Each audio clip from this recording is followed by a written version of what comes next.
Hello student. आज हम लोग बात कर रहे हैं यहाँ पे मोल कॉन्सेप्ट के बारे में। और मोल कॉन्सेप्ट जो है फिजिकल केमिस्ट्री के लिए बहुत ही इंपॉर्टेंट होता है। हम लोग जब क्वेश्चन करते हैं तो जो बुक में क्वेश्चन दिया हुआ है वो काफ़ी लेंदी हो जाता है अगर बुक के हिसाब से करते हैं तो। हमारे पास टाइम कम होता है लेकिन क्वेश्चन हमें जल्द से जल्द करने होते हैं। तो कम से कम समय में क्वेश्चन करने के लिए हमें मोल के बारे में थोड़ा शॉर्ट तरीका पता होना जरूरी है। तो हम लोग उसी शॉर्ट तरीके के बारे में बात करेंगे। मोल का कॉन्सेप्ट कुछ ऐसे है कि ये some basic principle of chemistry 11 का टॉपिक है, लेकिन इसका एप्लीकेशन लगभग सारे चैप्टर में। आप इलेक्ट्रोकेमिस्ट्री ले लो, सोल्यूशन ले लो, थर्मोडायनेमिक्स हो गया, आयनिक इक्विलिब्रियम हो गया, केमिकल इक्विलिब्रियम हो गया। तो जितने फिजिकल के टॉपिक हैं कोई आप टॉपिक नहीं बता सकते जिसमें मोल का यूज़ किया नहीं जाता है। तो हम लोग बात कर रहे हैं यहाँ पे कि मोल के क्वेश्चन को कितनी जल्दी जल्दी हम लोग सॉल्व कर सकते हैं। तो थोड़ा सा आप इसको देखेंगे तो ये बहुत जल्दी सॉल्व कर सकते हैं, क्योंकि एग्जाम में हमें टाइम बचाना होता है। तो टाइम बचाने के लिए हम लोग जो है क्वेश्चन को बहुत शॉर्ट तरीके यूज़ करेंगे। तो देखते हैं यहाँ पे एक्चुअली मोल होता क्या है। तो जो लोग नहीं जानते हैं तो मोल के बारे में थोड़ा सा हल्का सा बेसिक आइडिया दे देते हैं, उसके बाद हम लोग इसे क्वेश्चन करेंगे। मोल एक्चुअली है क्या? जैसे नॉर्मल नंबर होता है। जैसे हम लोग बात करते हैं कि किसी शॉप के पास हम लोग जाते हैं और उससे बोलते हैं कि 1 दर्जन आप हमें केले दे दीजिए, तो शॉप वाला आपको 1 दर्जन केले का मतलब वो आपको 12 केले गिन के दे देता है। तो मतलब क्या हुआ कि 1 दर्जन आपने बोला 1 डजन, इसका मतलब वो 12 समझ लेगा और 12 केले आपको दे देगा। तो यहाँ पे 1 दर्जन का मतलब है 12 केले से। तो वैसे ही मोल तो डजन क्या हुआ, दर्जन क्या हुआ? दर्जन एक नंबर हो गई, फिक्स नंबर जो कि 12 के बराबर होती है। वैसे यहाँ पे मोल भी एक डिफिनिट नंबर होती है जिसकी वैल्यू जो होती है 6.023 10 पावर 23 के बराबर होती है। तो अगर हम बात करते हैं 1 मोल बुक्स की, तो इसका मतलब ये समझते हैं कि 6.023 10 पावर 23, या इसको कर सकते हैं। अब बुक्स है, बुक्स तो डेसिमल में हो नहीं सकता, तो अप्रोक्सीमेटली इसको लिखते हैं 6 × 10 पावर 23 बुक्स। तो हम किसी शॉप से बोलते हैं कि हमें 1 मोल बुक चाहिए, तो उसका मतलब क्या समझेगा? इसका मतलब कि उसको 6 × 10 पावर 23 बुक्स आपको देना पड़ेगा। ऐसे ही हम बात करते हैं 1 मोल पेन की, तो वो शॉपकीपर जो हमें कितने पेन देगा? 6 × 10 पावर 23 पेन्स देगा।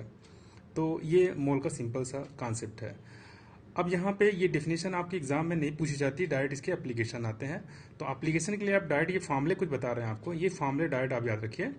जैसे मोल निकालना हो तो ये हो जाएगा weight upon molecular weight, volume V N T P upon 22.4 litre, N dash upon N A, P B upon R T, M B upon 1000, D B upon object weight. यहाँ पे अगर आपको मालकुल दिया है तो मालकुल का वेट दिया तो आप वेट अपॉन मालकुलर वेट करेंगे। एटम का वेट दिया तो वेट अपॉन एटॉमिक वेट करेंगे। तो ये आप चेंज कर सकते हैं, देखेंगे कि यहाँ पे एटम दिया है कि मालकुल दिया है, तो दोनों जगह आप अप्लाई कर सकते हैं। अब हम लोग बात करते हैं वैल्यूम। वी का मतलब होता है यहाँ पे वैल्यूम एनटीपी। और यहाँ पे ध्यान रखना है कि जो वैल्यूम अगर एनटीपी दिए जाए तभी आप इस फॉर्मूले को यूज करेंगे। तो और दूसरी चीज यहाँ पे ये है कि आप एनटीपी भी रखेंगे और 22.4 आपको लीटर में रखना पड़ेगा। अगर आपको वॉल्यूम एमएल में दिया है तो आप 22,400 रखेंगे, इसको आप एमएल में चेंज कर लीजिएगा। इसके बाद हम लोग बात कर रहे हैं यहाँ पे एनडैश अपॉन एन ए। एनडैश यहाँ पे नंबर ऑफ मालिक्यूल है या कोई पार्टिकल भी हो सकता है, और एन ए यहाँ पे अवगाद्रोस नंबर बोलेंगे जिसकी वैल्यू होती है 6 × 10 पावर 23 या 6.023 10 पावर 23 एन ए हो गया।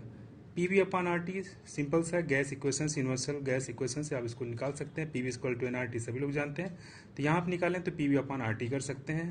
पी यहाँ पे प्रेशर, वी वैल्यूम, आर यहाँ पे गैस कांस्टेंट है और टी एब्सोल्यूट टेम्परेचर है। मतलब आपको केल्विन में टेम्परेचर की वैल्यू रखनी पड़ेगी। सवाल है यहाँ पे आर का, तो आर में जैसा आपको पी प्रेशर दिया जाए उसी क्रम में इसको आप रखेंगे। जैसे प्रेशर आपको एटमॉस्फेयर दिया है तो आर की वैल्यू को आपको एटमॉस्फेयर में रखना पड़ेगा। ओके। अब यहाँ पे एम वी अपॉन 1000, एम का मतलब यहाँ पे मोलरिटी से है, वी यहाँ पे वैल्यूम है, D V upon object weight, D यहाँ पे डेंसिटी है, वी आपका वैल्यूम है, और नीचे ऑब्जेक्ट वेट दिया है। और ऑब्जेक्ट वेट में आपका ये आयनिक वेट हो सकता है, एटॉमिक वेट हो सकता है, मॉलिक्यूलर वेट हो सकता है। तो यहाँ पे आपको दिया गया, देखिए वी का मतलब volume, N dash number of molecule या पार्टिकल, एम का मतलब मोलरिटी, डी का मतलब डेंसिटी, पी मतलब यहाँ पे प्रेशर होता है, और टी का मतलब एब्सोल्यूट टेम्परेचर होता है। हम लोग ऑब्जेक्ट वेट की बात करें तो आयनिक वेट और एटॉमिक वेट और मॉलिक्यूलर वेट। आर का मतलब यूनिवर्सल गैस कांस्टेंट जिसकी वैल्यू 0.082 लीटर एटमॉस्फेयर पर डिग्री पर मोल होता है, 8.3 जूल पर डिग्री पर मोल, 2 कैलोरी पर डिग्री पर मोल। अब ये ध्यान रखना है कि आप इसकी वैल्यू बदलती रहती है, तो आर की वैल्यू कोई फिक्स नहीं रहती, ये यूनिट के हिसाब से बदलता रहता है। तो ये तो कुछ बेसिक चीजें रही, इसके बेस पे सारे मोल के क्वेश्चन आप कर सकते हैं। बहुत कम से कम समय में ओरल क्वेश्चन आपके होते हैं। जैसे मैंने आपको एग्जांपल के लिए बताता हूं आपको। जैसे एक एग्जांपल है, find out volume at NTP of 11 gram CO2। 11 gram CO2 में आपको वॉल्यूम बताना है कितना होगा। ठीक है, तो आप यहाँ पे देखो 11 ग्राम यानी कि आपको वेट दिया गया है। वेट दिया गया है तो आप वेट वाला फॉर्मूला कौन सा, देखो यहाँ पे वेट वाला फॉर्मूला आपको ये रखना है। ठीक है, तो यहाँ देखिएगा ये वेट हो गया, तो वेट अपन क्या रखेंगे, मार्कुलर वेट। तो वेट अपन क्या हो जाएगा, मार्कुलर वेट ये रखेंगे। और वॉल्यूम पूछा गया तो इन दोनों फॉर्मूले को एक साथ आप रखेंगे, ये वाला और ये वाला एक साथ रखेंगे। हमें निकालना क्या, देखो यहाँ पे वॉल्यूम निकालना है। जब एनटीपी भी दिया जाए तभी इस फॉर्मूले को अप्लाई करेंगे, अदरवाइज नहीं। ठीक है, तो इसको फॉर्मूले रखते हैं, तो देखते हैं क्वेश्चन कैसे आता है। तो ये हमने फॉर्मूला रख दिया यहाँ पे, wait upon molecular wait VNTP upon 22.4 litre. अब वेट आपको दिया गया यहाँ पे कितना, 11 ग्राम दिया है। मॉलिक्यूलर वेट देखेंगे CO2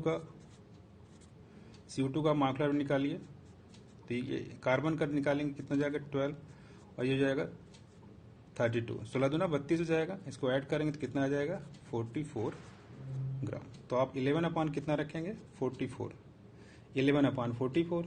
उसके बाद देखिए यहाँ पे आपको वॉल्यूम निकालना है और यहाँ कितना रख देंगे 22.4। ठीक है, तो 11 से कैंसिल कर देंगे तो ये कितनी बार जाएगा 4। तो ये वैल्यू जो निकल के आएगी आपके पास V इक्वल टू हो जाएगा 22.4 अपॉन 4। तो ये वॉल्यूम जो आपका आ गया 5.6 लीटर। तो ये देख रहे हैं कि कितनी आसानी से आपका ये वॉल्यूम की वैल्यू निकल के आ गई।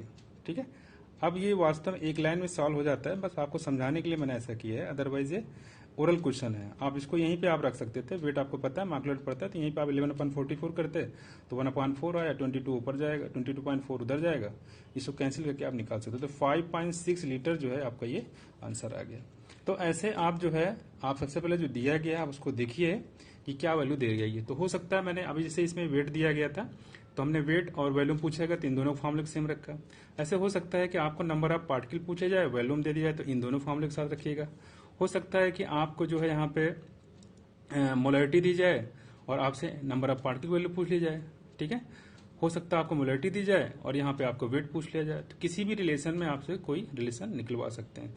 तो इसका काफी ज्यादा एप्लीकेशन है, तो इसको जो आप इसको ट्राई करिएगा। और बाकी से कुछ क्वेश्चन हम आपको और यहाँ पे भेज देंगे, तो क्वेश्चन भी ट्राई करिए। तो इस बेस पे क्वेश्चन जितने मोल के आप कोई भी क्वेश्चन आप मोल के इस बेस पे आप लगा सकते हैं। ठीक है, तो अब यहीं तक। आप इस वीडियो देखने के बाद इसको आप सब्सक्राइब करिए, जिससे कि मैं रोज कुछ ना कुछ आपको कॉन्सेप्ट बेस पे हम आपको कुछ टॉपिक आपको देते रहेंगे जो एग्जाम ओरिएंटेड होते हैं। तो इसको आप प्रैक्टिस करिए और अच्छे से आपका अच्छे से मतलब प्रैक्टिस करिए, और प्रैक्टिस करने के बाद जो है इसको रिवाइज भी करते रहिए, जिससे कि आप एग्जाम में प्रॉपर तरीके से अप्लाई कर सकते हैं। अब आप नीट के क्वेश्चन जो है या जेईई मेंस के क्वेश्चन है उसको आप ट्राई कीजिए। क्वेश्चन कोई फंसता है तो आप उसको कमेंट बॉक्स में भेज सकते हैं या हमारे व्हाट्सएप पे भी भेज सकते हैं। ठीक है, थैंक यू।